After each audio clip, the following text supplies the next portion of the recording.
রাজধানী কেরানীগঞ্জ বাগর গ্রাম।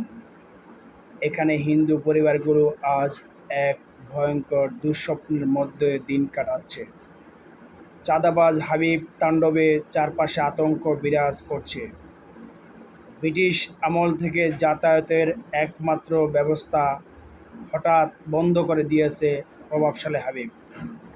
ফলে কোমলমতি শিক্ষার্থীরা স্কুলে যেতে পারছে না, চাকরিজীবীরা কর্মস্থলে পৌঁছাতে পারছে না, এমনকি অসুস্থ রোগীরাও হাসপাতালে যেতে পারছে না। আমার ছেলেকে স্কুলে নিয়ে যেতে পারেনি অসহায় হয়ে এলাকার গণ্যমান্য ব্যক্তি, আত্মীয়-স্বজন, এমনকি সেনাবাহিনীর কাছেও জানাইছি, কিন্তু তবুও কোনো সমাধান হয়নি। কালাম নামে ব্যক্তির আর্তনাদ এটি।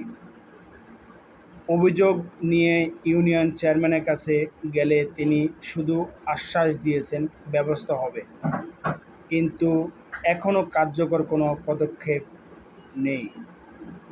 এলাকাবাসী অভিযোগ করেছে, হাবিবের শাশুড়ি প্রতিদিন সকাল বিকাল হিন্দু পরিবারগুলোকে অশ্রাব্য ভাষায় গালিগালাজ করে, আর হাবিব নিজে অন্য এলাকায় এসে প্রকাশ্যে চাঁদাবাজি করছে, না দিলে খুনের হুমকি।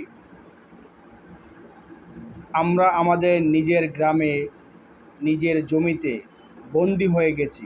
হাবিব আমাদের জীবনে বিষ ঢেলে দিয়েছে।